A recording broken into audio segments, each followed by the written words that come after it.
This is the Understanding Crime module, and we're on to the final lecture, number 12, and this is a continuance of last week's lecture looking at issues concerning media and reporting of crime. So this week we're going to have a look at some of the ideas from Galton and Rouge around news values, a little bit on Gabotis and Jukes and a few other people. And also a reminder that for those of you who haven't put in for an extension of deferment, then your media analysis report is due on Friday this week. You can get that uploaded. Normally, if we were in class, we'd be having a bit of sport and advice and guidance on what you need to do for that. I did cover this in last week's recorded lecture, so rather than going all over it again this time round, if you have any direct questions that weren't answered in last week's assignment support session, if you email them to me, or we can discuss them in a class chat or Zoom or something of that sort, we can, or at least you can put your questions to me, things I've not already addressed and answered sufficiently for you, and I'll respond that way. So we'll move directly from this into the actual body of the lecture by dealing with these sorts of issues through a different style of social media rather than through this recorded lecture. Now, those of you who have done the sociology methodologies module, which is the majority of people in the class, will have become familiar with Galton and Rouge because we touch on their ideas in that module.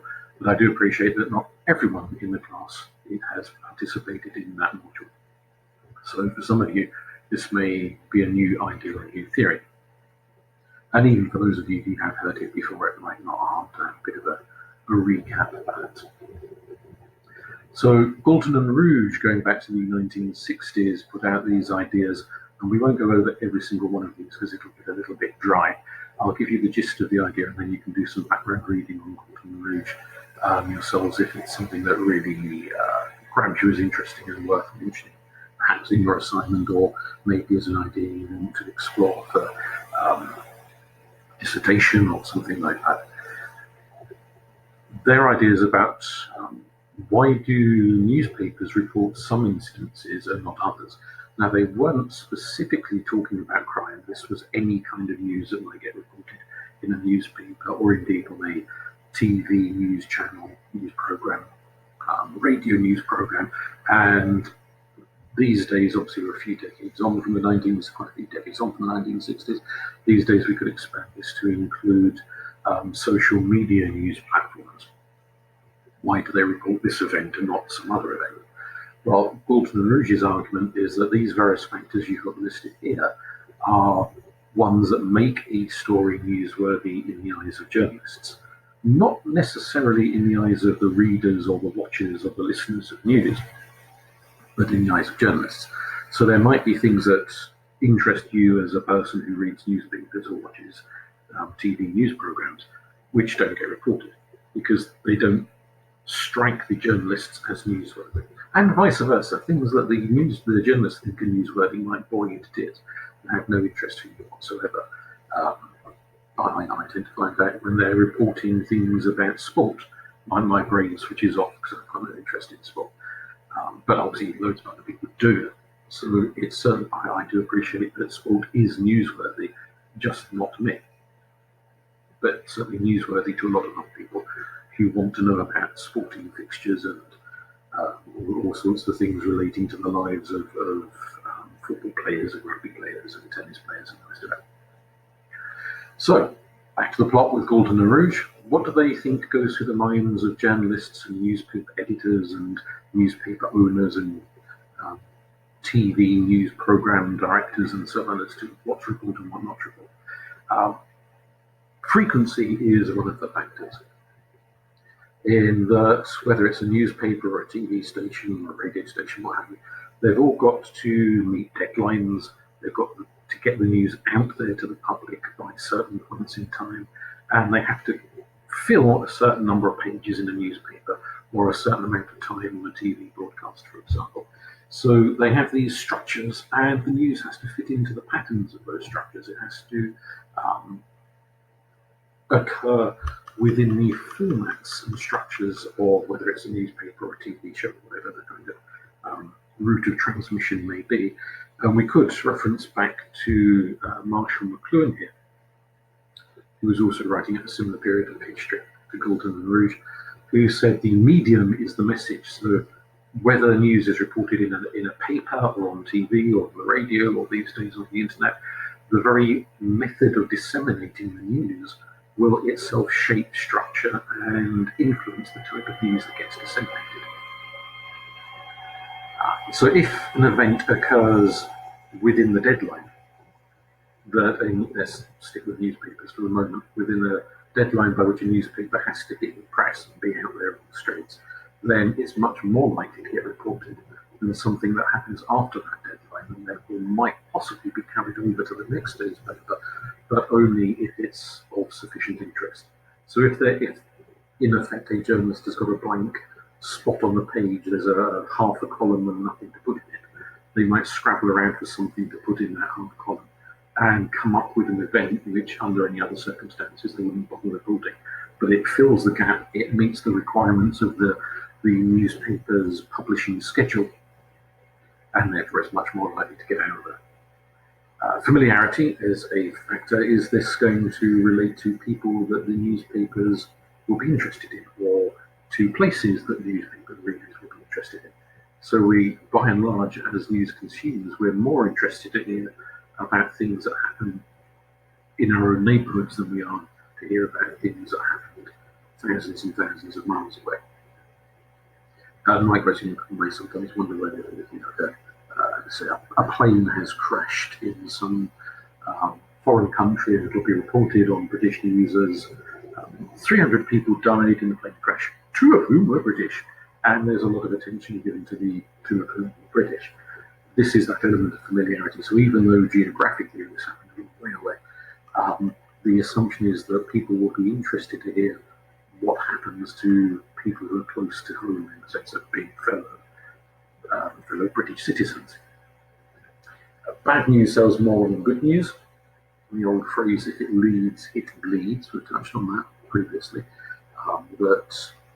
Gruesome news, murders, brutality, violence, nastiness are of more interest to journalists and by assumption interest to readers than happy, smiley, clappy, happy good news tends to be.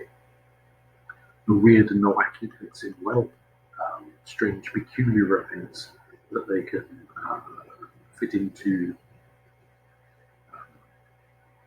newspapers and make appeal to people because they're so odd. Where if it's something that is incredibly commonplace, same old, it's much less likely to be reported. So a serial killer will get far more attention in the newspaper than a serial mugger will be, simply because there are an awful lot of muggers around and a lot of muggings take place.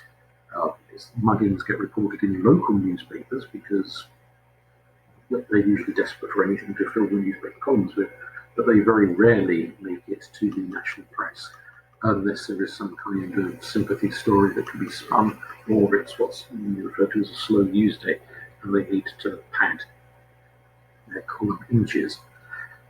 Murders, however, are not common in this country, thankfully. Serial murders are even less common than one-off murders.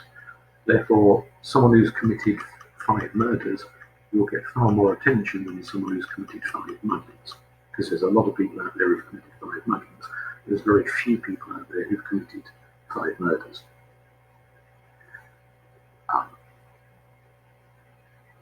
References to elite nations and elite people go together. We're more likely to hear about events happening in America than we are to hear about events happening in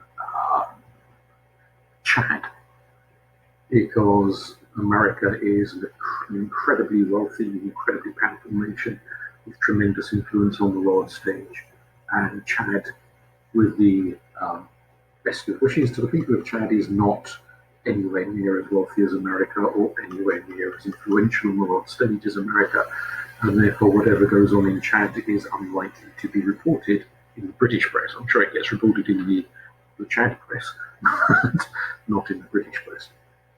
So there is a favouring of super rich, powerful countries over less powerful, less wealthy nations. And likewise, we're much more likely to hear news stories about Hollywood A-listers, royalty, and other super rich individuals than we are to hear stories about Eric, who sweeps the streets of Bury St Edmunds, or Gladys, who sits on the till at Tesco's. People with very little power, very little status, very little wealth seldom make it to the newspapers unless there is some really obscure feature to the story that journalists want to make a livelihood of.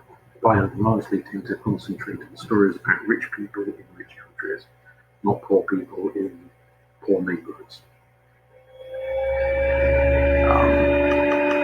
The consonance element is something that possibly you could well work into discussions of crime, both fictional crime and real life crime. But there is a liking, having said earlier, the appeal of the weird and wacky, the unexpected stories. By and large, mostly what the media likes to report are things that sit well with people's expectations. So when that comes to crime is more likely to be reported if it fits patterns of expectation and assumption of how crimes ought to happen, how crimes ought to go. Now that notion of ought, where does it come from?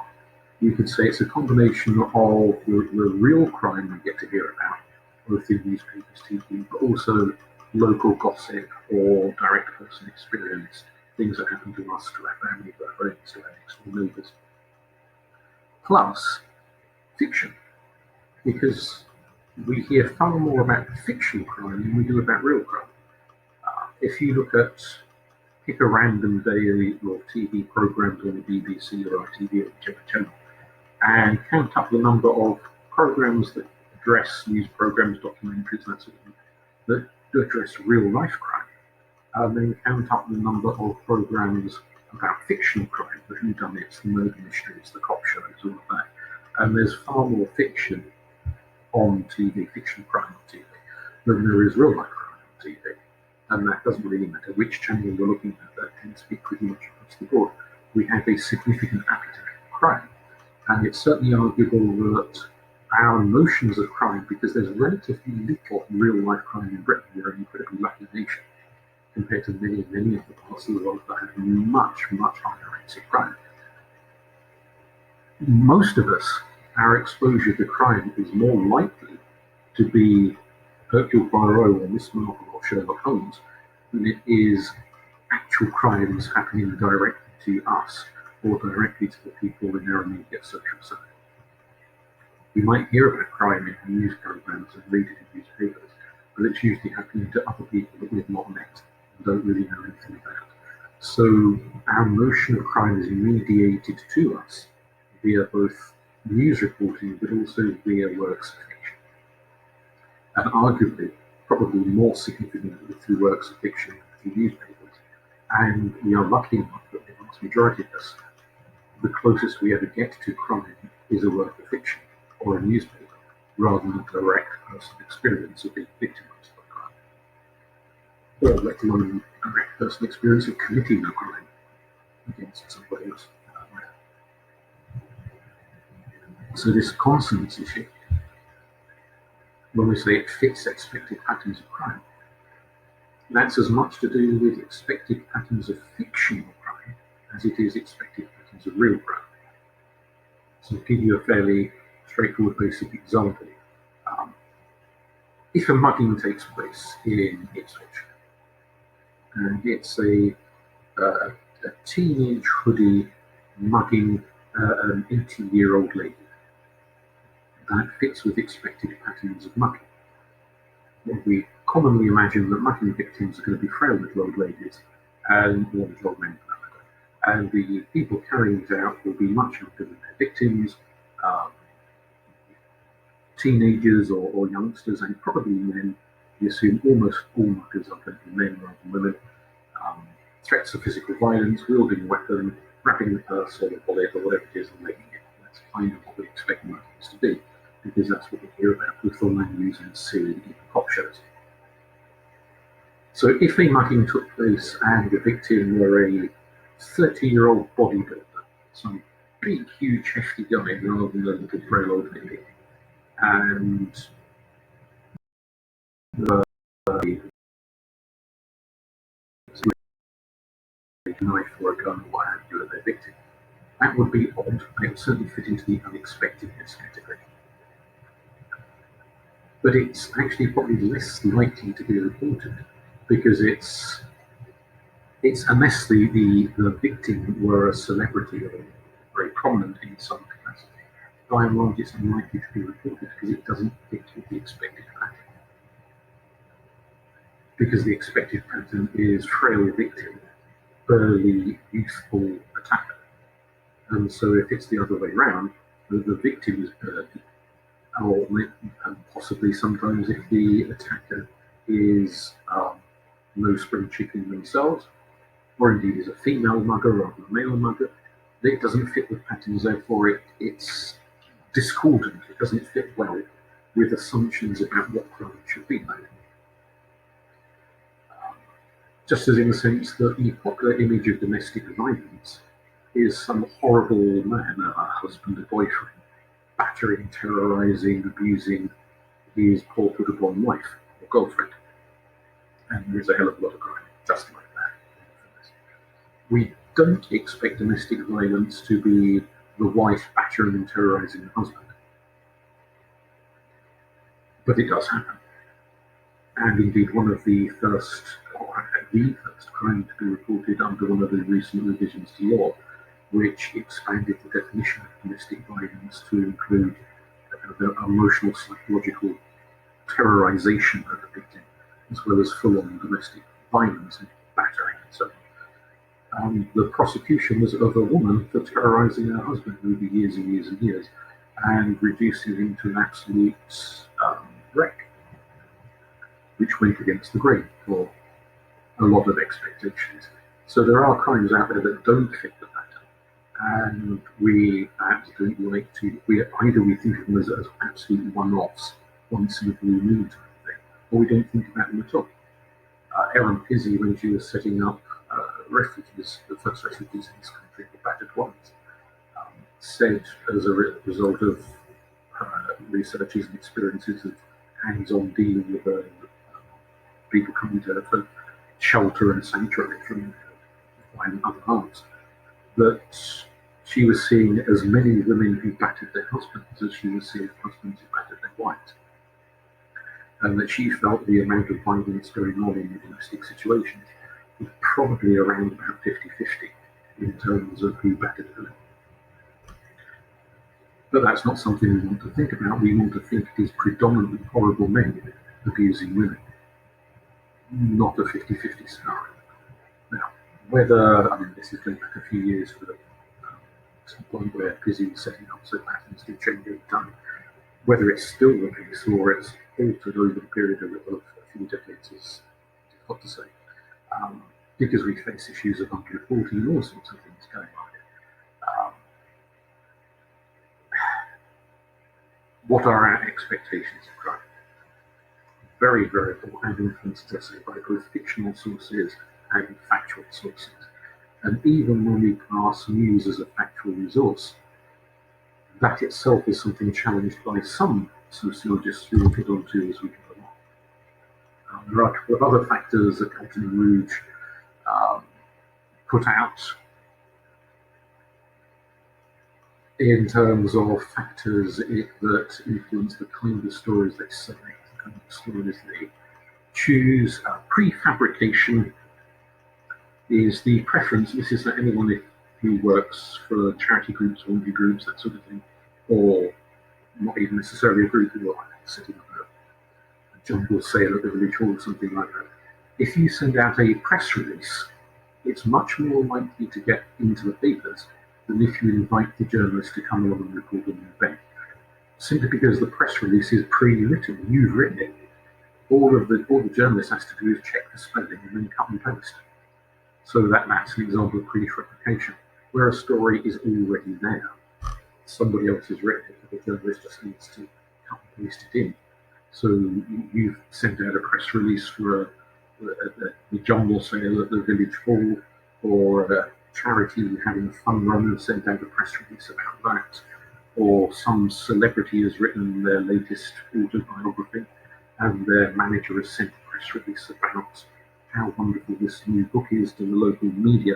All of that sort of thing is much more likely to be in than something where the journalist has got to run around researching and investigating and writing a story up from scratch. Again, that's all down to things like the time constraints, the pressure to get a newspaper filled with stories, or a TV program having every last second covered by some event one or another. So those pushes are there, and these elements come into it and help shape what gets into newspapers and what doesn't get into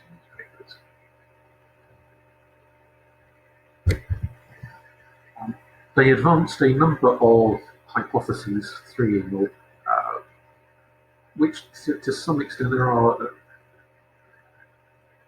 difficulties in applying this fully, but the additivity, not the easiest word to pronounce, hypothesis, is that the more of those set of boxes listed there for news stories that can be ticked off, the more of those boxes that get ticked on a particular story, the much more likely it is to all add up to a story that will definitely get into the paper. And particularly where it's something to do with celebrity coverage, that's much more likely to make front page than back page. So it not only gets into the paper, but it pushes the story's newsworthiness up to be much more central to coverage, much more likely to get attention on the front pages, or at least the first couple of pages of the newspaper, where most people's attention is focused, after which it tends to wane a little bit when you get into the middle pages.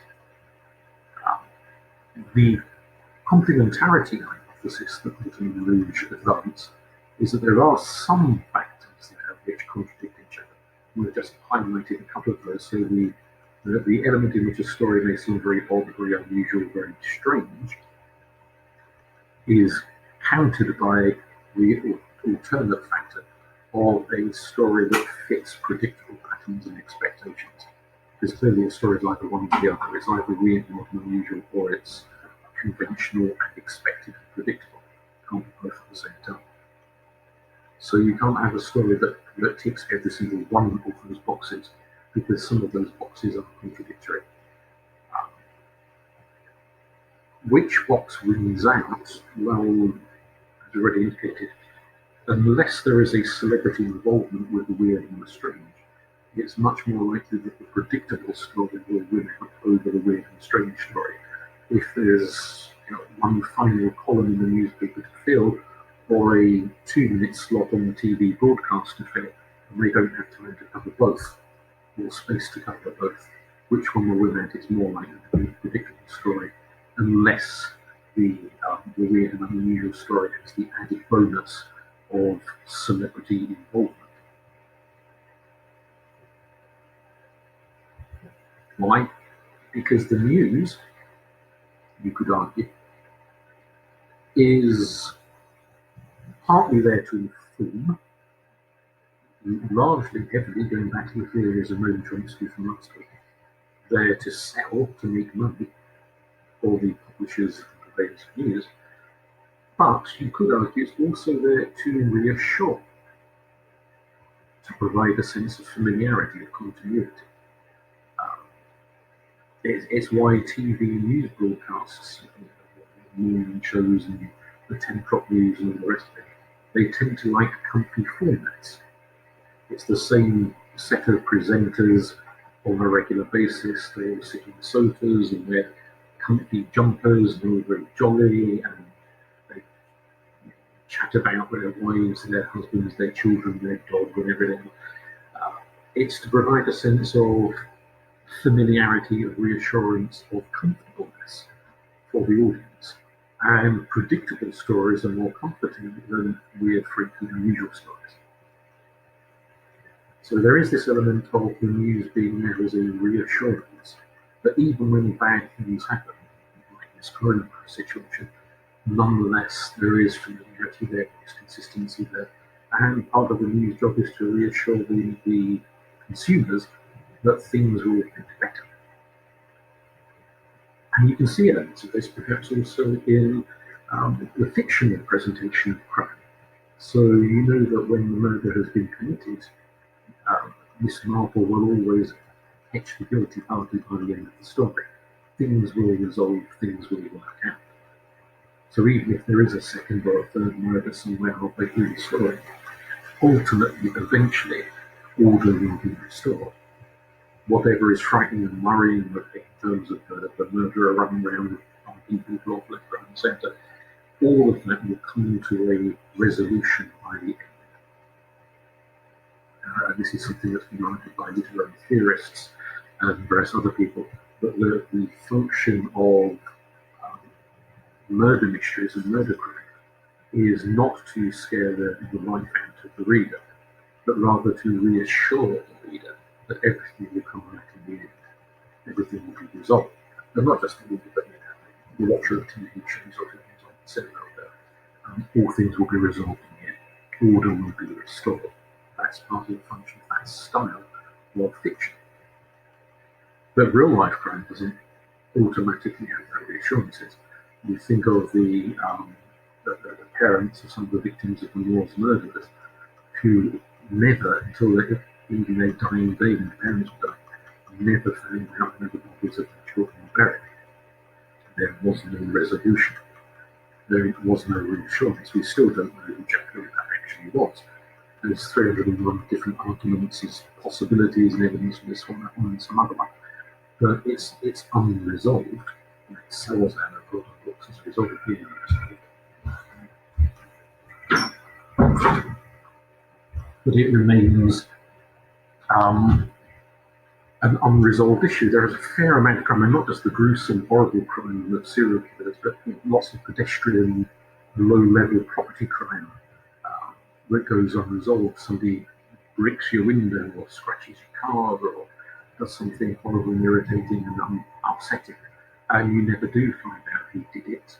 You never get any compensation or redress for it, and perhaps it's something you're still snarling about months, if not years later, because it's never resolved.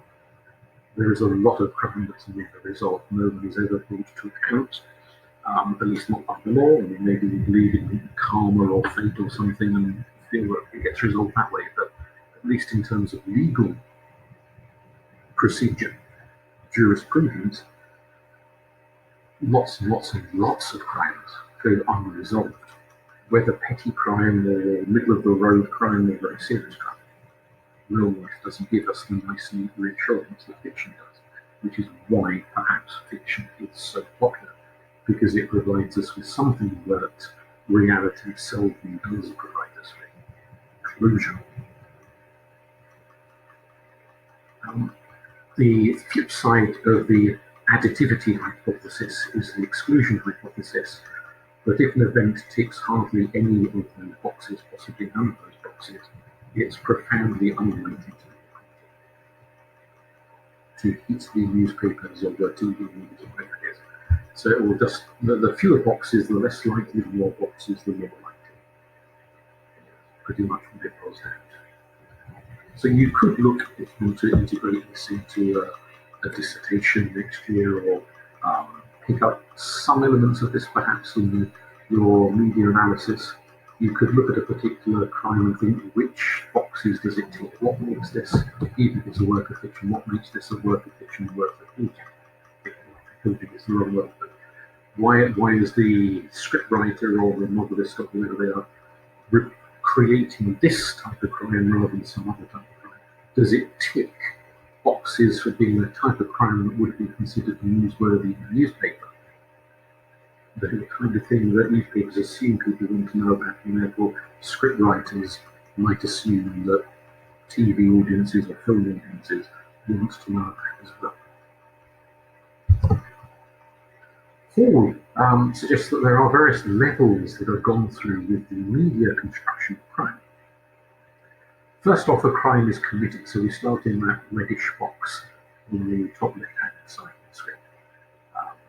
A crime is committed, all sorts of crimes are committed, many crimes are unknown to anyone other than the perpetrator and the victim. Indeed, some crimes don't necessarily even have the victim as such. It's like speeding, things like that. Lots of people break the law of speeding and never get caught, and the only person who ever knows that they were speeding is them. Nobody else knows that. Other crimes do have a victim, shoplifting, things like that. But again, a lot of shoplifting takes place that doesn't get reported to the police, and the only people who know about the shoplifting is the shoplifter, and presumably the shopkeepers, when they do a stock taking, realise that stuff's missing. But that might not be until some time after the actual fact has taken place.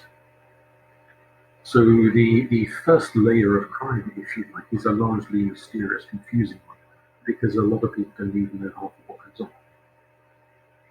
I say half, way more than half of it, we don't know what goes on. Then it moves to the green box here, the official views of crime.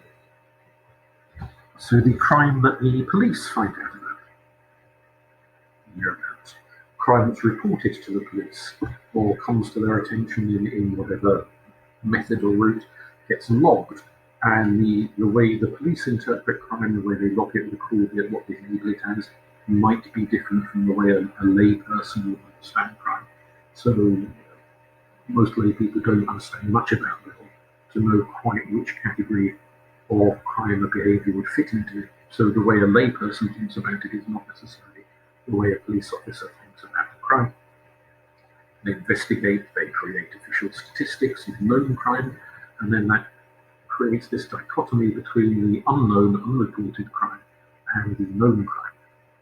So a lot of crimes aren't making it onto that known list, and it's possible, of course, that some people invent crime that hasn't happened and report it because they're attention seeking or they're spiteful and they want to make a malicious allegation against someone they don't like. So they accuse them of a crime they know that perfectly well that person hasn't committed. All sorts of things like that, insurance, fraud type stuff where somebody pretends their car was stolen when it wasn't really, all that type of palaver. So crime figures not only miss out on a lot of actual crime that's never been reported, but can include crime that possibly never actually happened, or at least didn't happen in the way it's been reported as. But not everything that they strike out of that makes it into newspapers or into the news channels, because a lot of it is considered boring, uninteresting, it doesn't tick any of those boxes that Galton and Rouge were drawing up there. And so the news values come into place, where journalists, TV journalists, newspaper journalists, etc., are cherry picking. Which crimes shall we talk about? Which crimes shall we just ignore because they're boring or whatever? And so what is portrayed to the public is very selective. It's filtered through the minds of journalists and editors of newspaper owners and so forth. And these days we'd have to factor in social media as one of the filters of newsworthiness. So if somebody goes onto Facebook or Twitter or whatever it is and talks about a crime that happened in their street, they are also engaging in a degree of selectivity about what to report and what people want and so forth. Then it moves from the back office of newspapers or TV stations through to what actually gets into the newspapers, actually gets read or actually gets reported on the screen. So the purplish box is more the backroom stuff where people, journalists and so on, are saying, shall we report this, shall we report that? The choices they make that we, the public, hear about is in the blue box there on the bottom of the right-hand side of the screen. That's what gets told to us. And the detail may sometimes be inaccurate. The newspaper says the victim of the crime is 35 years old, and it actually turns out that they're 30 years old. So the accuracy of reporting is sometimes open to debate. There's a bit of spin doctrine that goes on, and so forth, as to how crime is presented. And that finally has an impact on the public. Those members of the public who read that newspaper or watch that TV station, listen to that radio show, who come away with what they think happens in the world of crime. So it's gone through those various layers, those various filters, before we, Joe Public, sit and read about it, hear about it, find out about it, form opinions about it. Now, we will also have understandings of crime that have come to us from other routes. We might have been the victim of the crime, or a witness to a crime, or even indeed a perpetrator of the crime, which hasn't hit the headlines, or a friend or a relative might have been in that position. So we might have an idea about crimes that haven't come to us through a media outlet.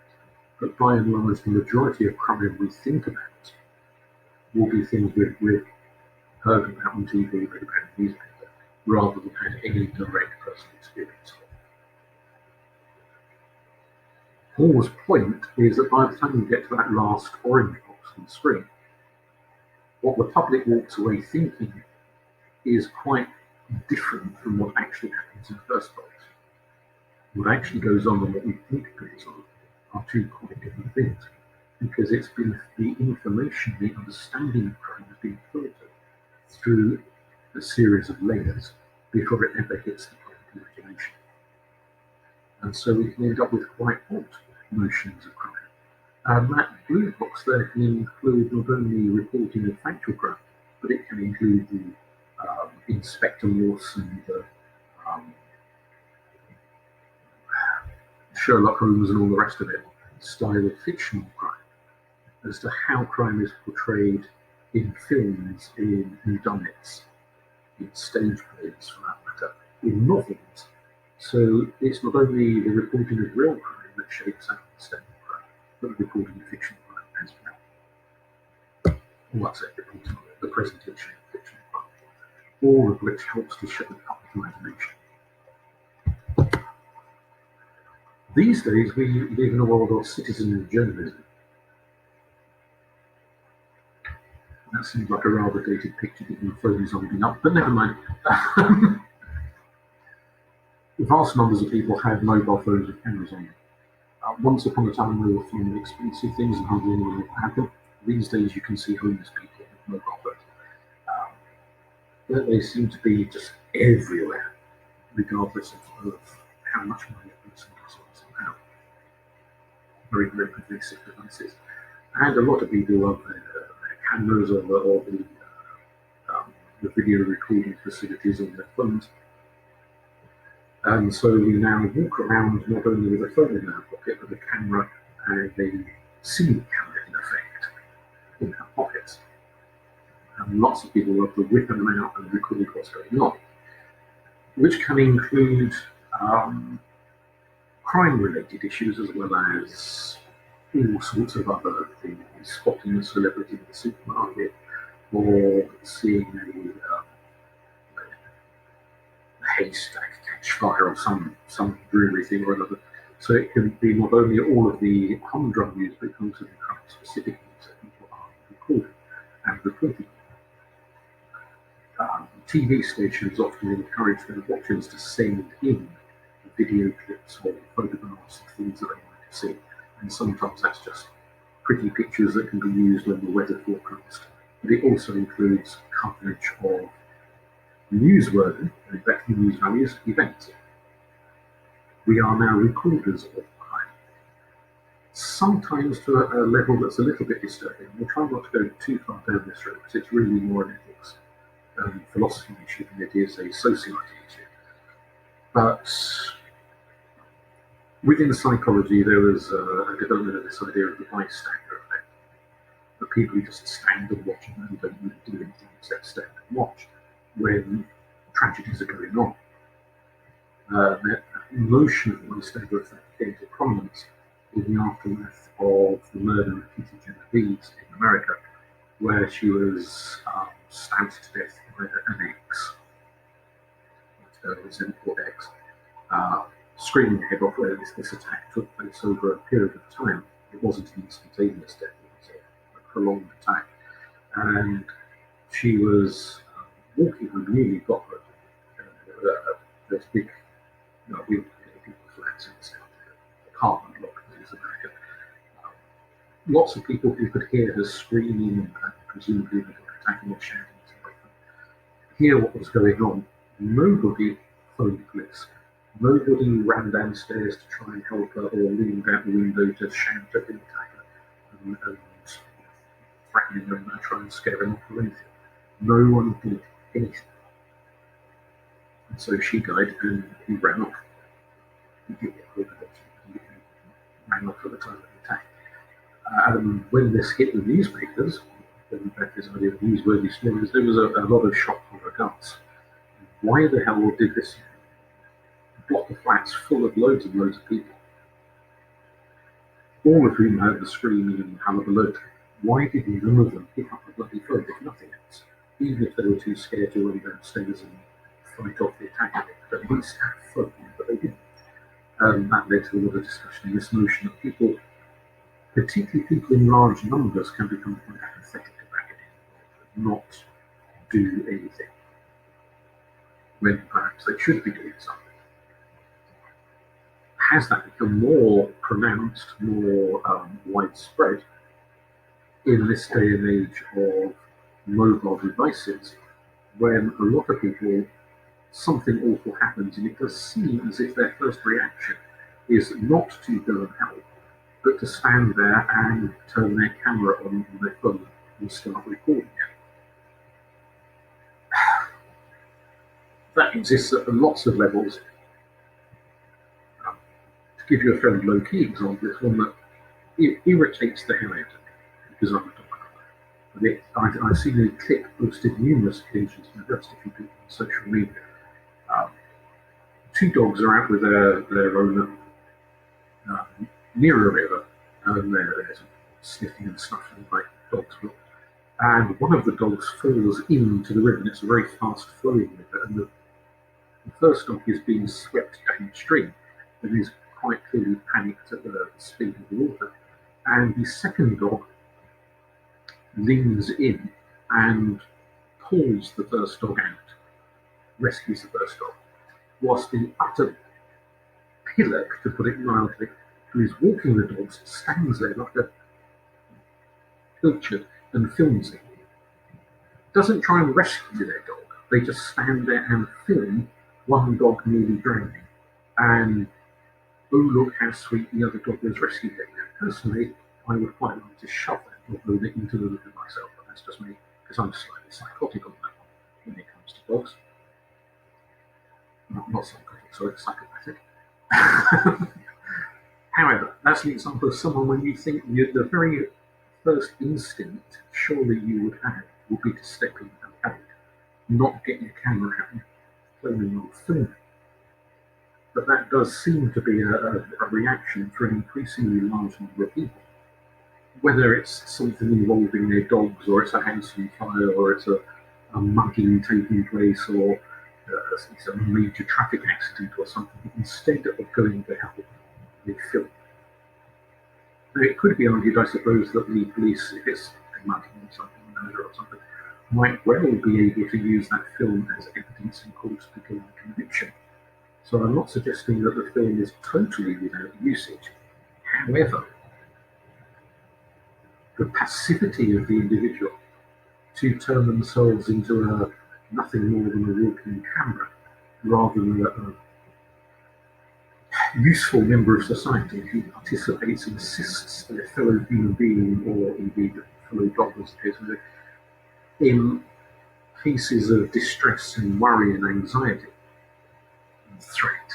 It is just, I find it bizarre, and it seems to become more and more prevalent, or at least it feels as if it is.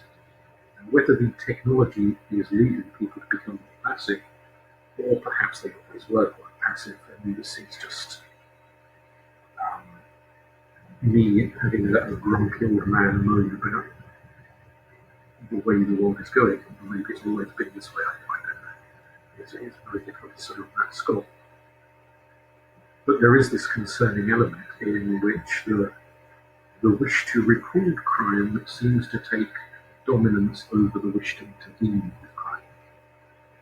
But anyway, getting away from that kind of moral dilemma, there is this element in which it's no longer only professionally paid journalists out there reporting on crime, it's also all of us who are, whether it's just putting out a message on Facebook saying, "Oh, my next door neighbour was burgled last night," or whether it's whopping out a video camera to film a murder taking place.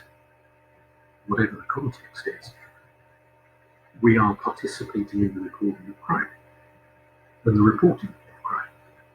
And there are some crimes which thankfully seem to have died a bit. But for a period, it wasn't so much people reporting on the crimes of others, but using social media to report on their own crimes. I'm thinking particularly of the happy slapping phenomenon, which some of you may remember from a couple of decades ago, where there was a fad for half-wits to go up to complete strangers and film themselves slapping the complete stranger and giggling hysterically about it afterwards. It's a relief to say that sometimes those complete strangers turn around and deck the idiot slapping. So that's right. But other people were clearly too shocked and frightened to do anything other than stand there.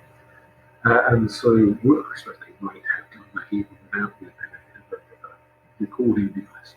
But it does feel as if the very fact that they could record themselves doing it became a key factor in them wanting to do it in the first place and wanting to make the recording a part of their own criminality.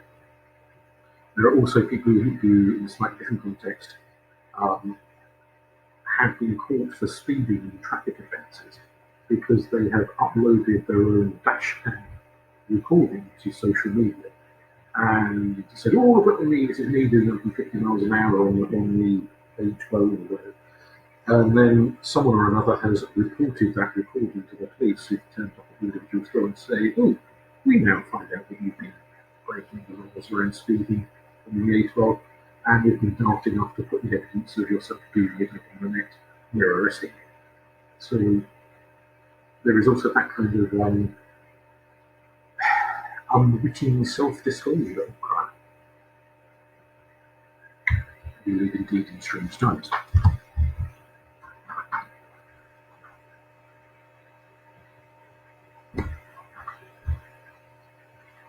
How that self-disclosure takes place: YouTube, Facebook, Twitter, a million and one other resources and outlets. Street photography is the idea of the individual who wanders around snapping pictures of things in the street. As a possible dissertation topic, something to consider. It doesn't have to be crime specific, because actually you could do this in lots of different contexts. Because there are people who take photos and films of all manner of things, not simply crime. But considering the role of the individual as a recorder of information. For those of you doing the sociology methodologies module, this week's lecture we touched on the idea of visual ethnography, using videos and films and so on to record aspects of people's lives. Well, this is a much more prolific phenomenon now than it's ever been since the invention of the camera, simply because the camera is now everywhere. Once upon a time, they were very expensive things and relatively few people could afford them. Nowadays, they're just everywhere. So you could potentially look at some kind of dissertation around how people record films or photographs of a specific issue, not necessarily crime, but something else, and then disseminate archived material through social media, sticking bits on YouTube, or sticking photos or video clips on Facebook, and showing it to other people in the whole kind of social context of how we now record and report our own lives and the lives of other people and things we see around us, and we disseminate information about things out there in all kinds of contexts, some of them very antisocial, some of them very pro-social, very positive.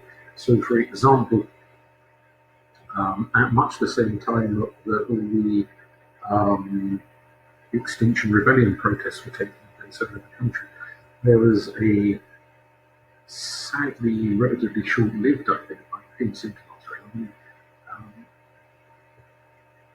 fad, for lack of a better word, on social media, where people would go and take photographs of filthy, squalid, awful, messy beaches or fly tipping, was really just revoltingly filthy spots. And they'd do a before and after photograph, one showing the really, really messy place, and then an after photograph where they'd gone and cleaned it all up, put it all in bin bags and so on, and they'd sort of do a photo saying, look, I've got these 35 bin bags full of trash from this spot, and here's a photo of how lovely and clean it looks now. So, which I found personally much more inspiring and much more useful than waving placards and screens. But as an example of very pro-social behaviour, someone trying to make the planet better, trying to make the world a nicer place, rather than reporting on, I suppose there is a negative aspect in that they're reporting on how awful it was to start, but then reporting on how much better they've made it afterwards.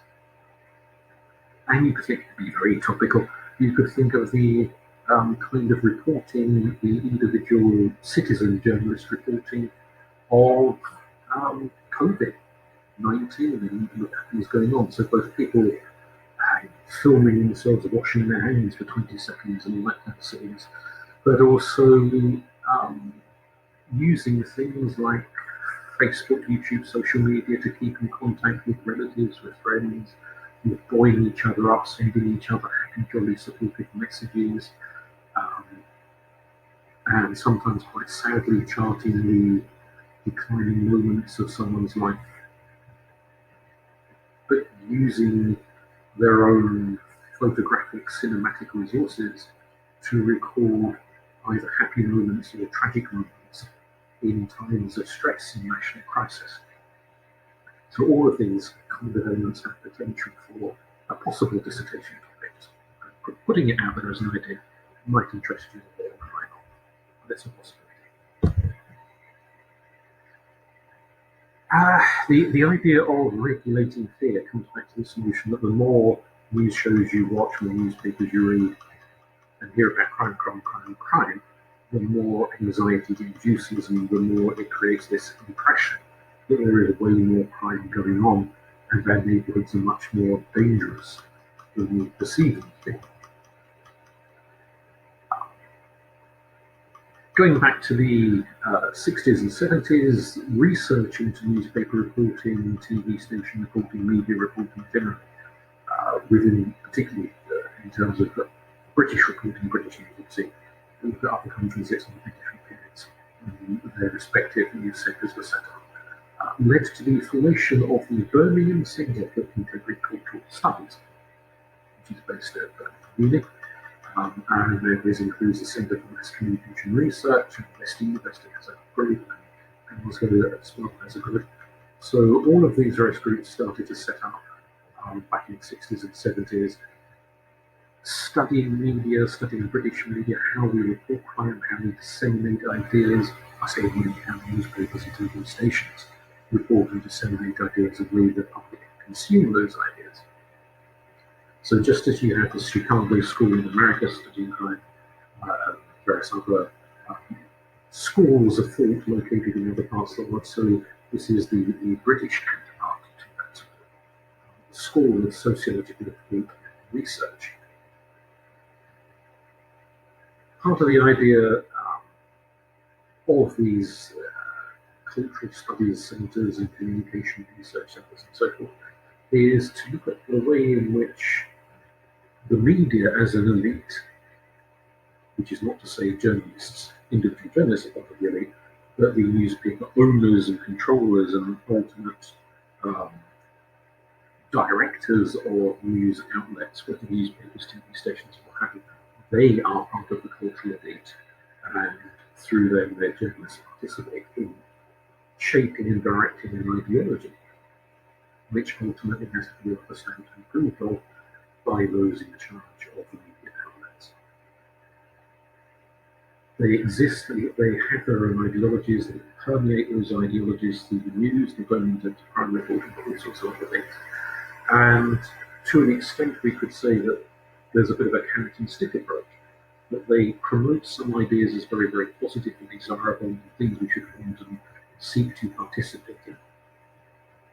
To be topical, I suppose something like the V-Day 75th anniversary celebrations would fit into that kind of positivity, something to embrace and participate in and see as a very good, jolly thing to do. But also the stick along with the carrot is the utilisation of fear and worry and dread to motivate people in various directions by reporting things that in front of them and tell them that they've got to be worried about this, they've got to be worried about that, they've got to be worried about something else. This forms part and parcel of the moral panic ideas put out by Cohen and various others, that media, more now than at any point in history, is able to whip up moral panics and moral concerns and fears and potentially use them to their own advantage. Now, that could be an individual journalist just wanting to boost their own career by getting a lead story. But arguably, it's also ultimately down to the editors, the owners, the controllers, and the directors of mass media to decide what will or will not enter their papers or their news channels. And so it not only serves the agenda of an individual journalist, perhaps, career goals and promotion and so forth, but ultimately serves the agendas of the owners of the news, the owners of the media. What is that dominant ideology? What's it going to be? Well, a conflict theory approach, ultimately rooting itself in Marxism, might take the assumption that there is a cultural elite, bourgeoisie, which seeks dominance and control over the proletariat, who's down at the bottom of the pecking order, and it uses its carrot and stick to direct the proletariat wherever it wishes to go. And maybe that's a fair point, maybe that's a concise assessment of what's actually happening. Alternately, we might consider and ask questions such as, think of a few newspaper barons and TV station owners and so forth. So to take three examples of people with a very strong presence in Britain, as far as I'm concerned, you've got the Barclay brothers, Rupert Murdoch and Lord Rotherham. Now, do we envision them all sitting in a secret chamber, puffing on big cigars and plotting their control of the world like James Bond villains or something? Or do we consider the likelihood that perhaps they are rivals to each other, business rivals? A gain for one is a loss for the other. And so are they all working to a shared agenda, or are they at each other's throats and competing, and each is trying to strengthen their own empire at the same time as taking bites out of their rival empires? So a little bit like the medieval empires in Europe, the French hated the Germans and the Germans hated the Dutch and the Dutch hated the Spanish and so on and it went. But yes, they were all empire builders, but they weren't all working together, they were working against one another, by and large, competing, fighting. Is it the same with media barons? Do they work together or do they compete? A Marxist might point out that in either case, the people at the bottom of the heap are likely to get the blunt end of it, no matter whether the people at the top of the scene are unified or at war with one another.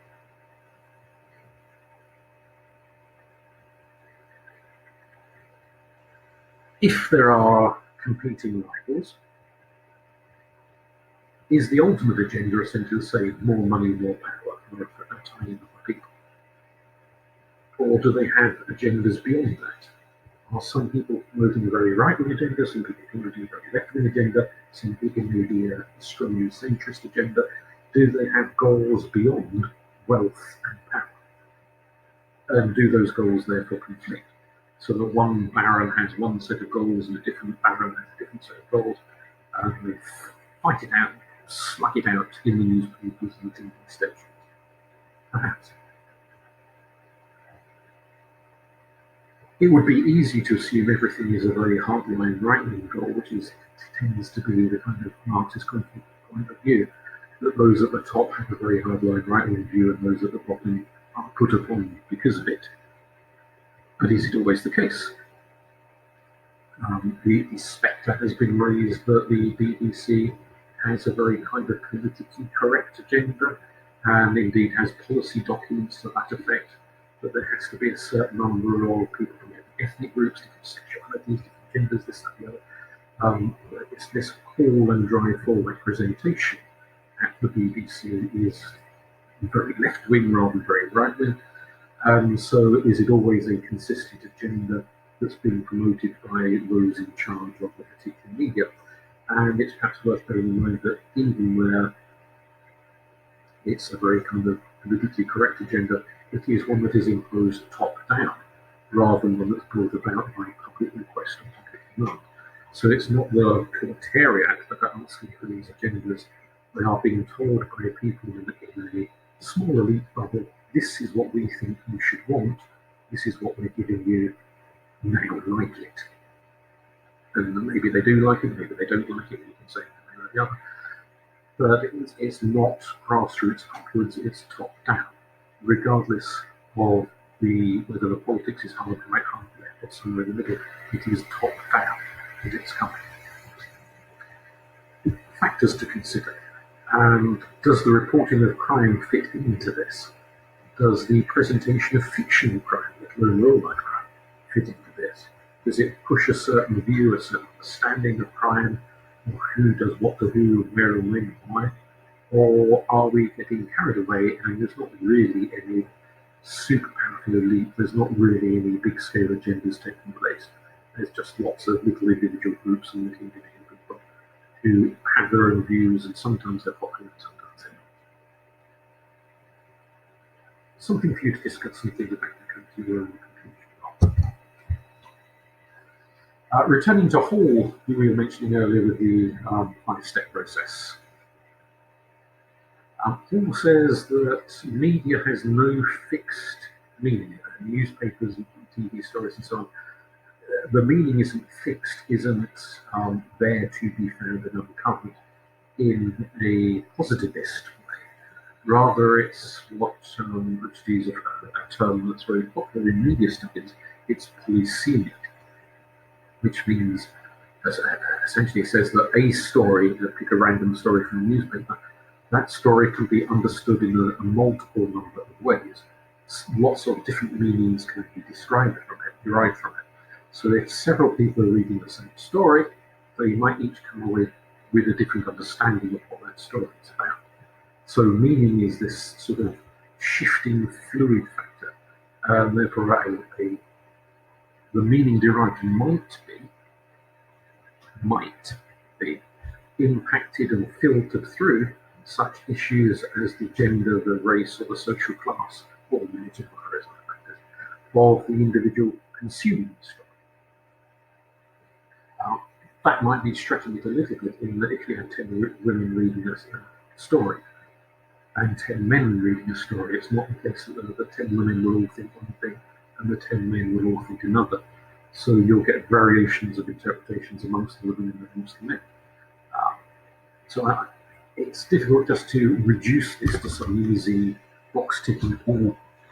Indian people will understand the story this way and white people will understand the story that way. It's not that simplistic, but nonetheless Hall's point that these factors, such as individual personal qualities and experiences, might well shape how you react to a story, how much attention you pay to it, what ideas and notions and conceptions you walk away from that story with.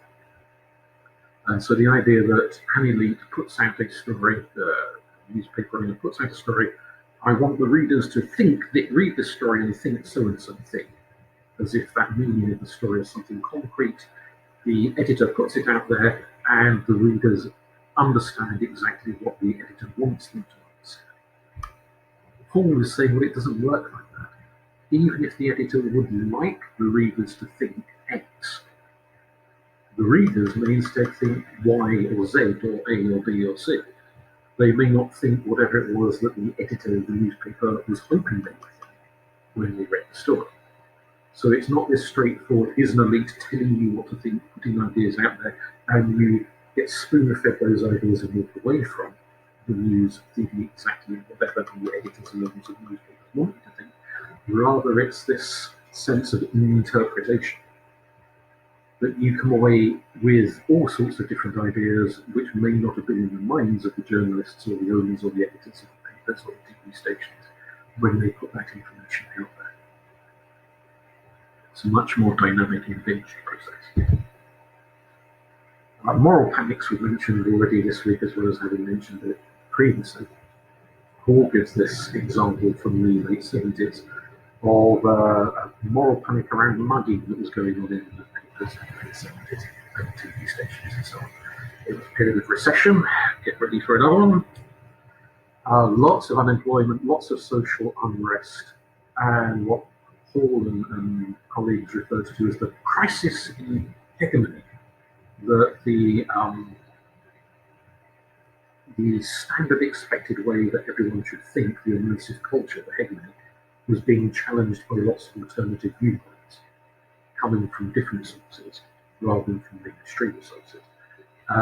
So there was a sense of different cultures, different ethnicities, different religions, different political leanings, unpredictable points of view coming onto the arena, rather than just one narrative that everyone subscribed to. There were lots of competing narratives, and that caused a confusion, it caused a crisis.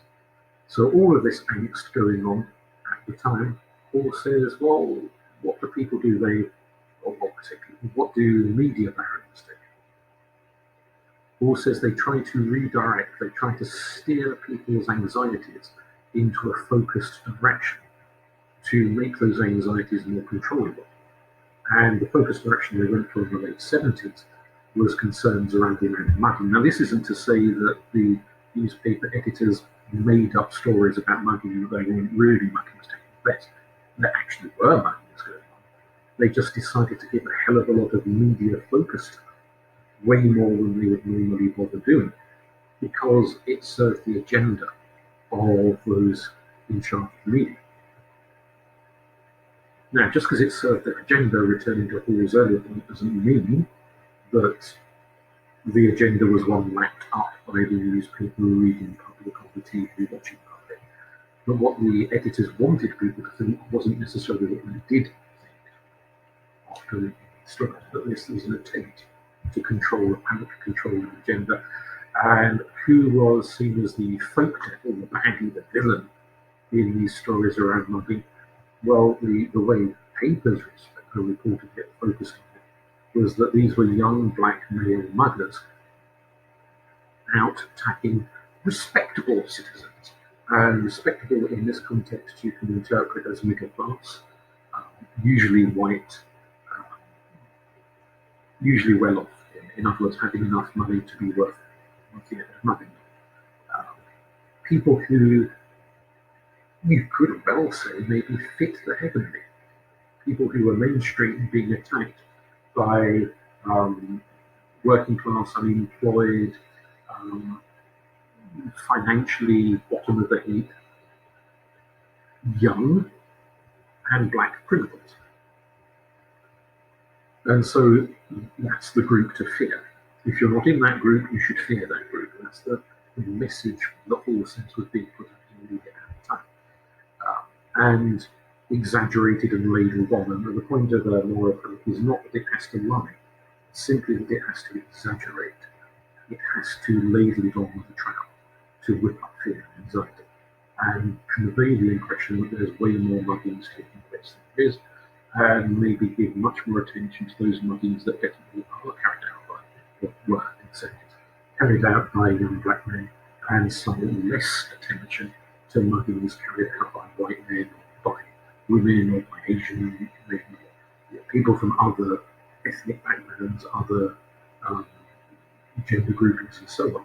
So by going on and on about one type of criminal and downplaying all of the other possible types of criminal, it conveys a message of fear and anxiety based around race, around social class, around age group, around gender, as to who to be afraid of. That was the late 70s. What would be the moral panics today? Obviously, there's panics around coronavirus, that's the big thing at the moment. Up just before coronavirus, there's lots of panics around the state of the economy, what would happen after Brexit, would we be richer, poorer, this, that, the other. Broader senses of panics, broader senses of what you might term crises in agony. But do we focus in on crime panics? Maybe at the moment the newspapers are so obsessed with other things that crime is taking a back seat. So perhaps it will change once coronavirus is under control and newspapers move on to other issues. What will be the crime-related moral panics of the 2020s? You can chuck a few ideas around, or you can chuck a few ideas around on that one and consider possibilities where we might be going next. And whether or not Hall's advice, really, however you want to phrase that when society goes through a crisis period, diversionary tactics take place. If there's not much you can do about the big scale problems, get people panicked about smaller scale problems. Are we about to face a number of big scale economic problems? Partly because of the financial implications of coronavirus and businesses going bankrupt and so forth, partly because of whatever on earth may happen with Brexit, otherwise. All sorts of things being thrown up in the air, nobody quite knowing what the hell is going to happen, where we're going next.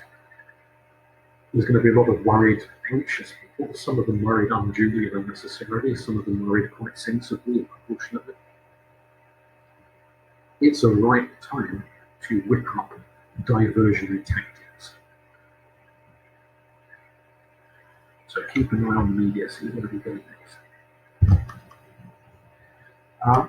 In terms of distorted patterns of reporting, Ditlin Buckley back in the 80s looked at Birmingham newspapers and noted that of all of the reported, we do have to emphasize that this is reported, crimes against the person, to people being mugged and robbed and assaulted, that made up 6% of all the crimes reported in Birmingham during that early 80s period. However, newspaper coverage was just over half of the newspaper. Columns and photographs and so on were given over to talking about crimes against people, even though it was all small scale. So Smith picks up on these statistics here, and that fits into Ditlin Buckley's arguments around how newspapers intentionally, unintentionally, give distorted impressions about the level of crime and what types of crime are a big threat, what types of crime are not a big threat. It's very much at sensationalism again. Telling you what we've gone over a number of times before. So we're moving in slightly different directions now, but still loosely around the same issue, but just taking it from a slightly angle.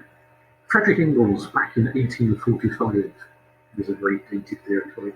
But is it?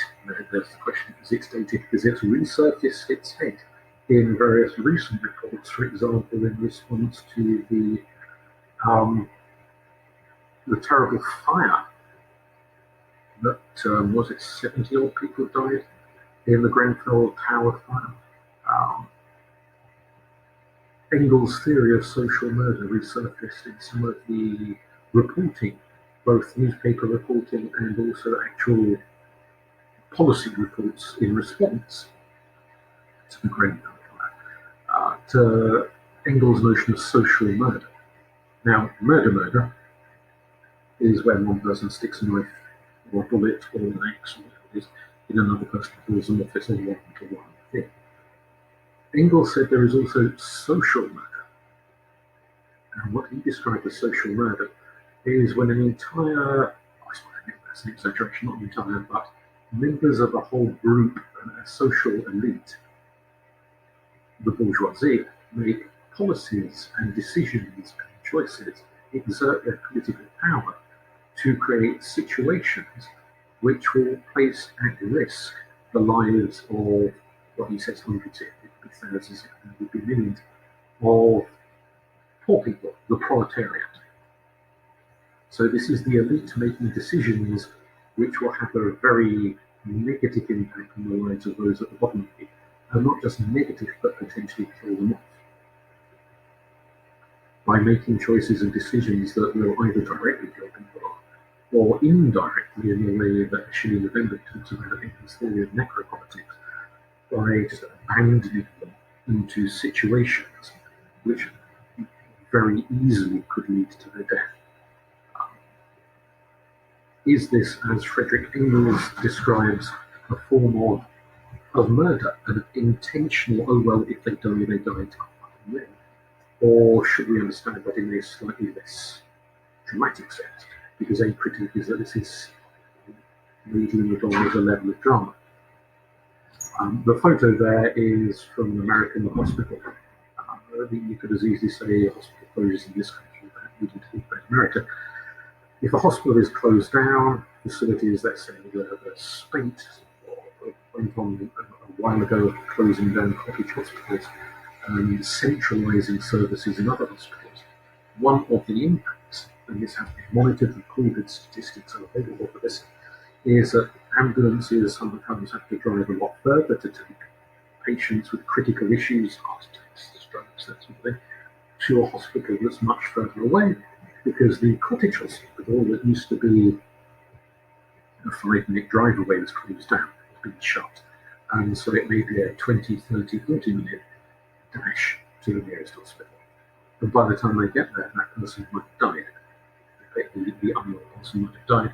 Or if they haven't died in the ambulance, they might die soon afterwards, because the medical treatment they required wasn't got to them soon enough. So is the decision to save money by shutting cottage hospitals an example of this? Likewise, the reports are in Brentford Town which used that phrase of social murder referred back to Engels' decisions around cladding and saving money and making policy choices about things like fire safety. It's not done with the full knowledge that it will definitely kill someone, but it's done in that kind of snap that it might. And so the potential risk to people is something that those in charge of making the decisions, at least this is the argument put forward by those citing Engels. It could happen, it might happen, but we wouldn't desperately matter if it does. Because the people it might happen to are not in the same social class, are not as important as the people making the decisions. So, in effect, this is arguing, Engels is arguing that the very rich make decisions to protect themselves and maybe put their own lives at risk deliberately, but they are quite happy to put the lives at risk of the whole lot. And this could be in all sorts of ways. It could be things like health and safety policies being cut back on the ground, so workers are exposed to much higher risks, might get ill, might die in accidents, that sort of thing. It can be decisions made, which is something that November picks up, made around issues of warfare and going to war with other countries, or effectively writing off certain parts of the country, and if they get bombed, and so what. And let's focus our efforts somewhere else. There's a whole raft of possible areas in which this sort of thing could be expressed. And an issue here, linking back to the media subject, the primary theme of this lecture, is how we define what is murder and what is not murder. And that can be, the we here can be politicians, it can be journalists, newspaper editors, authors of reports, general public, sitting there listening to stories and reading about stories and thinking, is this murder or is it something else? Is murder the right word to use here? So is this a crime or is this not a crime? And that's where this kind of links into the overall thing that for some people, for Engels, this is absolutely a crime and should be treated as murder. People should be held to account.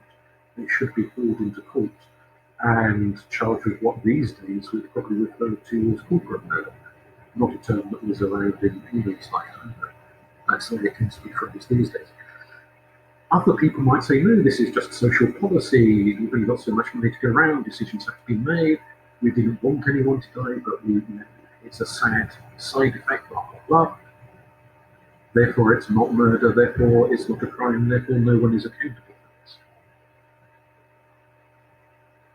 how do we understand this? How do you understand these situations, these events? And so the point here from this quote, which is just the start of a much longer quote, that when one individual inflicts bodily injury upon another such that death results, we call the deed manslaughter. When the assailant knew in advance that the injury would be fatal, we call his deed murder. And then he goes on to talk about this kind of wider, broader context of social murder. That if you make a policy decision, and because you're in a position of power and authority, and people die as a result of that, if you had no intention to cause them to die, or you just hadn't seen it as a possibility, then maybe this should be referred to as manslaughter. But if you knew very well that people could die, or indeed would die as a result of the decisions you've just made, then you should be charged with murder, and that this should be treated as a crime, not just as a case of powerful people making decisions and oh dear, look, there are consequences. Never mind. It's quite a contentious subject, to say it mildly. Another very contentious subject is the notion of honour killings. And again, we're sticking with this issue of how we define crime. Now, honour killing is a crime, at least it is in this country. But there are different terms used for crime, and there are sociological arguments to be made about why a crime is labelled in this way and a different crime is labelled in that way. So why is a spree killing labelled a spree killing and a serial murder labelled a serial murder? The victims are just as dead in either case.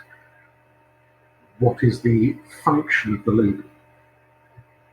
Does it help the police better understand the crime and better prevent crime by giving it one label rather than another label? Does it help academics understand the motivations, the nature, the character of the crime by labeling one crime this way and another crime that way? Or does it generate categories that are not terribly helpful? And maybe some of these categories need to be dropped and reconsidered. But we'll get onto that a little bit in a second. Just to start off, in case anyone is unfamiliar with the action program, it exists in, I was going to say many countries, but probably just about every country doing it, either currently or at some point in its history, has had the notion of an honour killing. It's just very, very widespread and very prominent as a concept. An honour killing is when a person has done something, or at least is accused of it, even if it turns out they haven't really done it, but it is widely believed that they have done something that has brought shame upon their family. Now, what brings shame upon a family will vary from culture to culture. What one culture thinks is shameful, another might not. So it is very culturally specific in this sense. But sticking with the whatever it is considered to be shameful. One way in which the family can expunge their shame, kind of wipe their hands clean and restore the family reputation, is by murdering that person who brought shame on the family, which could be an immediate relative, but can also include people outside the family. And so once that person is bumped off, usually by someone that's related to them, not always, but usually by someone related to them, then the family honour is seen to have been restored. Now, as a concept, you can go back into history and you can see this again and again and again and again. The research done by the United Nations Population Fund says something in the region of 5,000 women are killed. This is globally, this isn't Britain, this is globally, are killed in honour killings around the world. Roughly 5,000 each year. And the emphasis is placed on this being primarily a crime carried out against women. Usually by a male relative, but sometimes by a female relative. And so it's very much seen in the remit of gendered violence, and certain feminist sociologists who study and look into honour killings frequently talk in terms of this being an expression of patriarchy, male dominance and male power over women, and those women who try to buck the system, or at least are accused, perhaps falsely, of bucking that system of rigid honour, are killed in order to maintain the system. So it's phrased very much in that context. One report argues that around 7% of all honor killings are of male victims and therefore 93% of female victims. So this isn't to say that there aren't men being killed as honor killings, but it is perceived as primarily a female victimization issue. Back in the 80s, the government in India tried to bring in strong penalties against honor killings of women, but it didn't appear to work. Now, what's considered dishonorable or bringing shame on the family in the Indian context? So, to give a couple of examples, a woman who tried to marry out of her social caste, so to marry up or to marry down, is seen or was in the still today, actually. It hasn't changed that much in these 40 years. Is seen as an act of bringing shame, particularly on the family where if she marries beneath them, because they are going down rather than going up, is seen to bring shame. Traditionally, Indian families arrange marriages for their sons and daughters. More liberal families give their children the kind of option to say, no, I don't fancy them, can you arrange it with somebody else? So they will allow you the right of refusal. There are some families that are very, very strict and would react very negatively if the son or the daughter said, no, I don't like the person chosen for me, choose someone else. Perhaps it's those kinds of very old-fashioned families that would react violently, more so than the more liberal ones. Interreligious marriages, Christian marrying a Sikh or a Hindu marrying a Muslim, for example, as a form of interreligious marriage. Some families would not mind that, would be quite happy with that, but there are some families that would object very, very strenuously to that and see it as shameful that they've married out of a religion against their family's wishes. And that's part and parcel of it, that if the young woman or the young man said, oh, I would like to marry that person over there, and the family said, no, we don't want you to marry them, the expectation is that the young man or young woman said, fair enough then, I'll find someone else. Therefore, no murder will take place. It's only where they've either got married in secret or the family has said no and they've still got married anyway. Those are the sorts of situations we're looking at that might result in an honor killing because one family feels ashamed, both by the choice of husband or wife, but also by the act of defiance, the refusal to do as they have been ordered. But both the choice and the defiance are interpreted as shameful.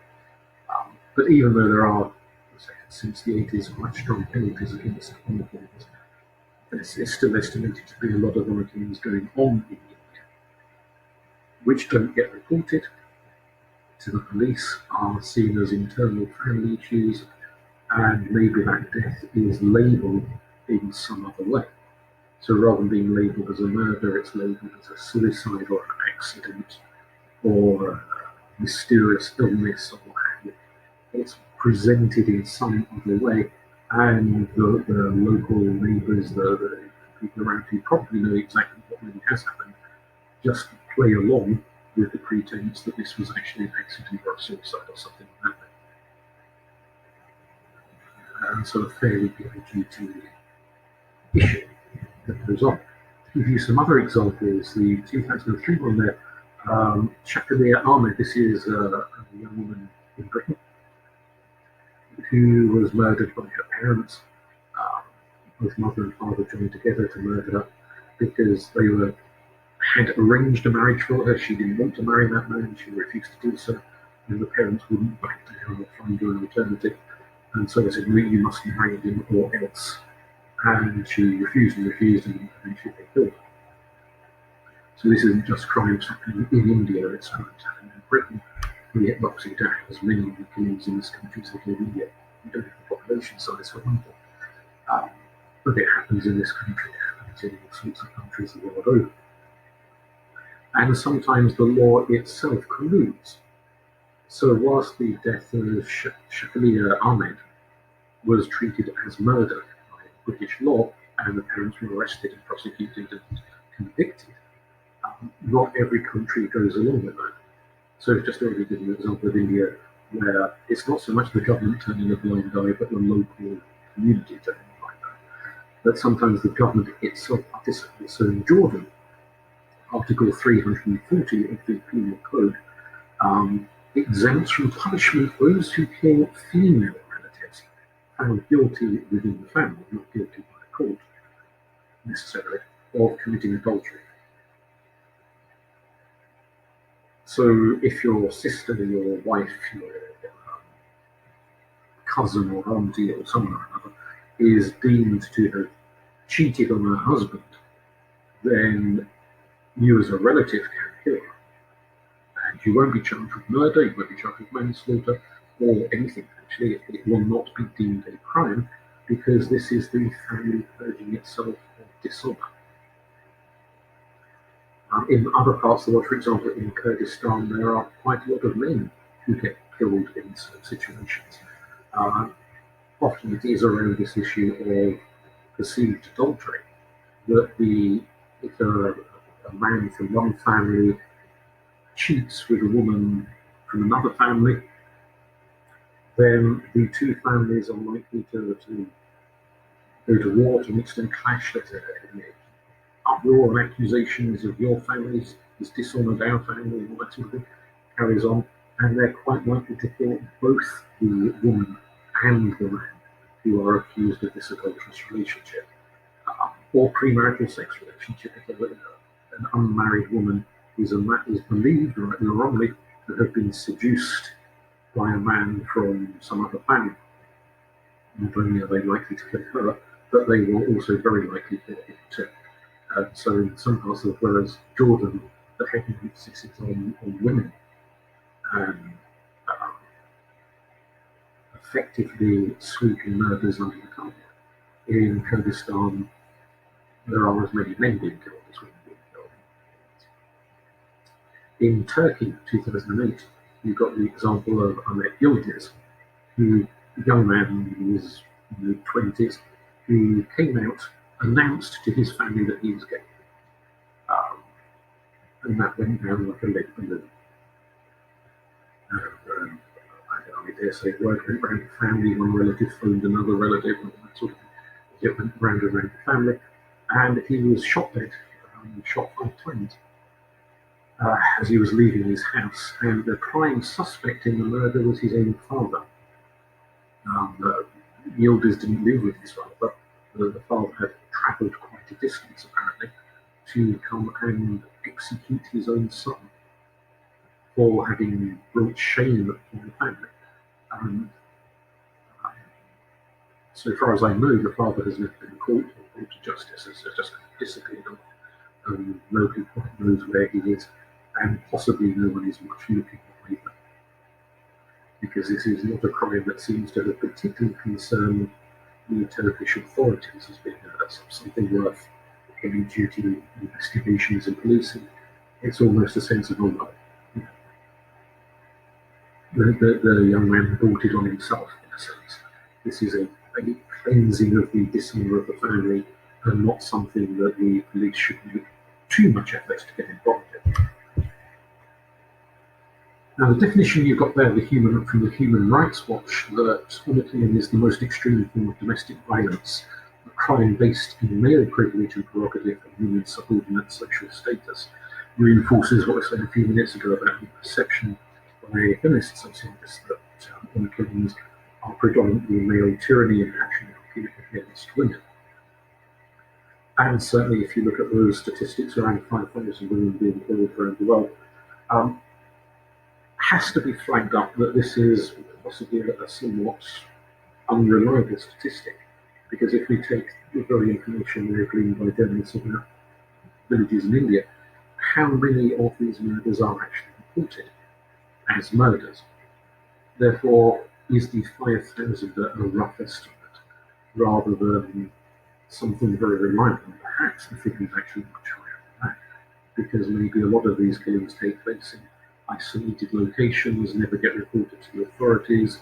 If the death is registered with the authorities at all, perhaps it's registered as an accident or something like that, rather than acknowledged as a matter. Therefore, the real statistics may be quite skewed, quite different from the reported statistics may be skewed compared to what's really going on. And also it begs the question, or at least I would like to beg the question, how much this is centered in the perception as a crime against women, or is this also as much, or at least approaching as much, a crime against men as well? And therefore it's an abuse of humanity rather than one specific half of humanity. So it's an across-the-board kind of crime. So you've got some statistics there from 2009 from the Sindh region in Pakistan, which is a particular district in Pakistan. 53 reported on killings, and we have to emphasise that word reported, so that there will have been more unreported. Still mainly oriented towards 40 of them, so still heavily female focus, but 13 men being killed in crimes. 2008, the first few months still in Sindh, 550, so a drop from 2008 to 2009.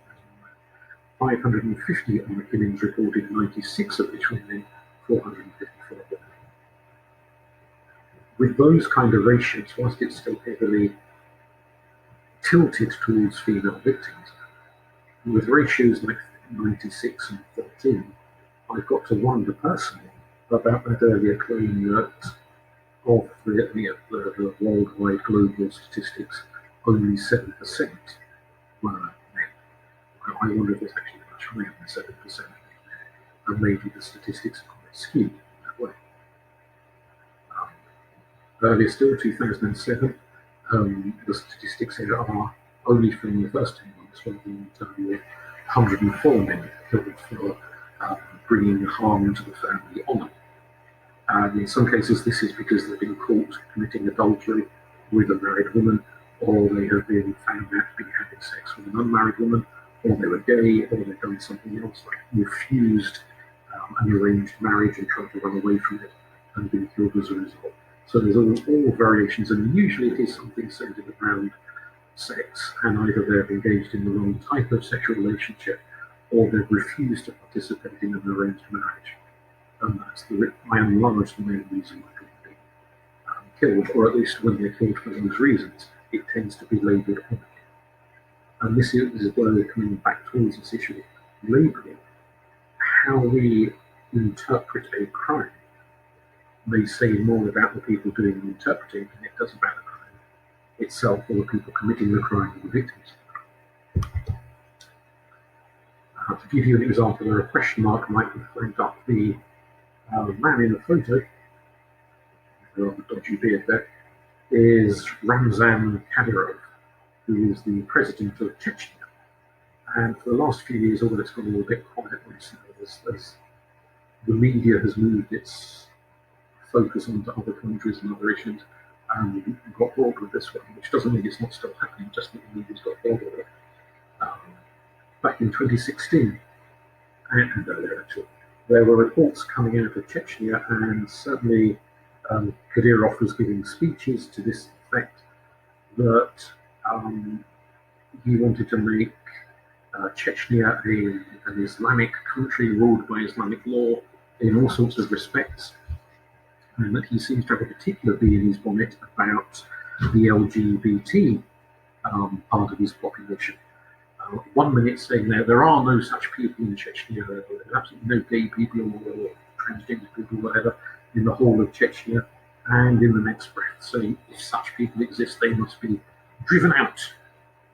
In one speech, he suggested exiling them to Canada, pushing them over to Canada, but pushing them over to there and getting rid of them. There have been purges, there have been police monitoring social media postings, arresting people, taking them in for heavy-duty interrogation, which is a euphemism for torture, imprisoning them sometimes without trial, or at least with a very minimalistic trial, and torture and brutality taking place in those prisons. And when various human rights groups come to try and investigate, the prisons are shut down and people whipped away somewhere else entirely, which suggests that there is definitely something highly effective doing that. Including statements that families should cleanse their own blood, and that they would face no prosecution for doing so.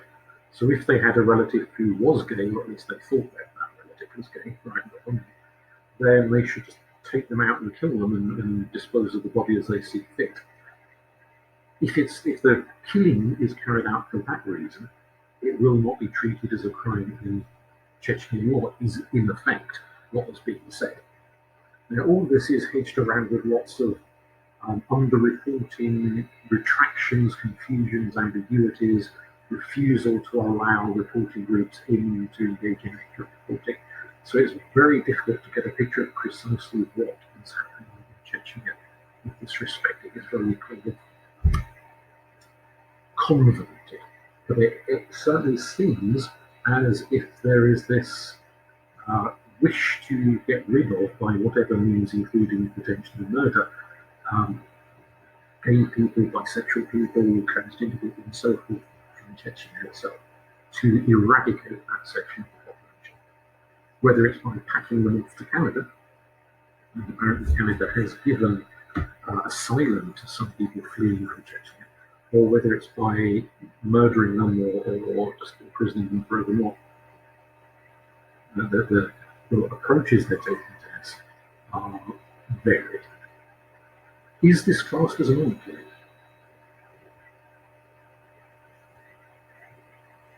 Is this classed as murder? Is this classed as something else? How do we classify and understand this kind of behavior?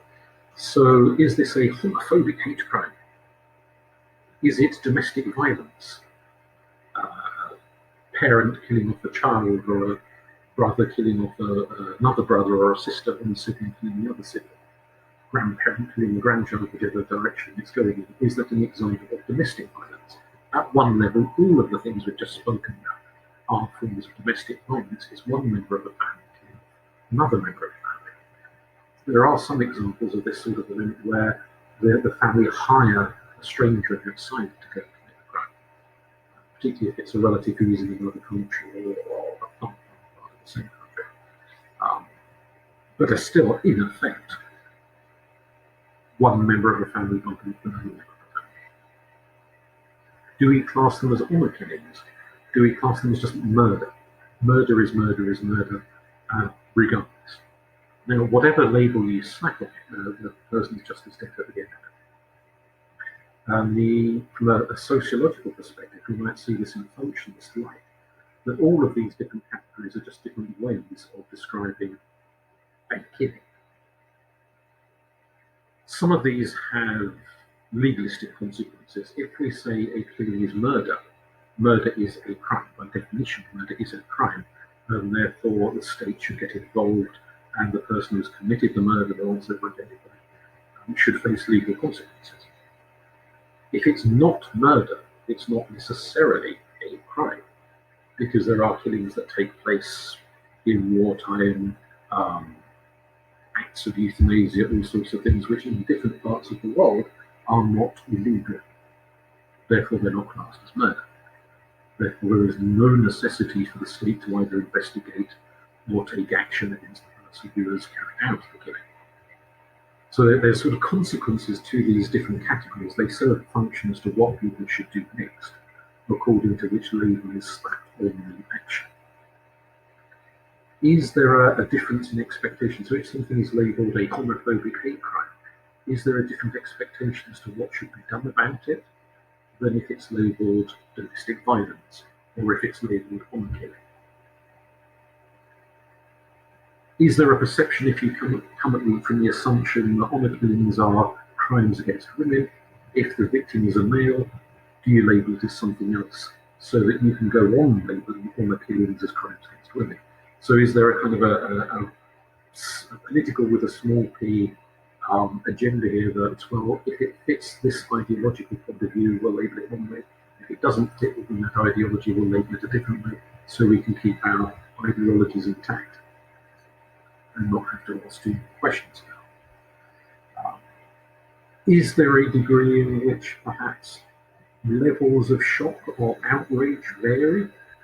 So if we say something is a domestic murder, violence within a family, does that seem more shocking or less shocking than if we say something is a homophobic hate crime? Now, obviously, that does depend on who you're saying it to, as to the levels of respective shock.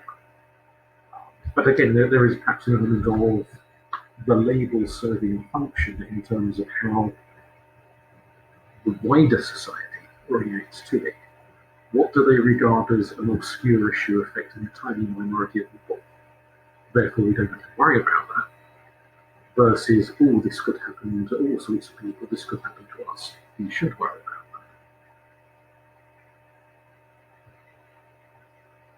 There's a lot of variability in how we understand these labels, and it's a shame we're not together as a class, because this is something we could discuss to some extent and get lots of different points of view. But maybe it's something just for you to think about, and perhaps we can discuss via chat or Zoom or something, discuss it. But it's thinking about the event is one thing, the death is one thing, the label slapped on death, how society thinks they should react because it's got this label rather than that label. That's not a wholly different thing, but it is in a slightly different level of understanding. The event versus the label put on the event are two slightly different things. Which brings us, thankfully for my throat and your ears, to the end of this lecture and the end of this whole series of lectures, the end of the module. As per usual, you'll get the feedback form circulating around asking if you want to particular what you liked, what you didn't like, etc. So please fill those in. But also, if you want to send me any direct feedback, an email or something in one of the chat groups saying, oh, I really liked this bit, or I really didn't like that bit, that would be useful, particularly from my point of view, teaching point of view. Are there any subjects that you felt were not covered, either not covered at all, or at least not covered in sufficiently depth, where you'd like to have known more about a particular subject, so that next year's students can then give more focus to that? Or equally, if there are some subjects that you got sick to death of hearing about, that you think maybe next year's students will benefit from hearing a lot less of, then there's room for cutting back. Also, from my point of view, did you find the case studies where we looked at specific criminals, like Mary Bell or Edmund Kemper, did you find that useful or not? A bit of feedback would be just generally useful and helpful. Anyway, I'll stop talking now, so thanks for listening, and stay safe, and send me your questions through email or through chat.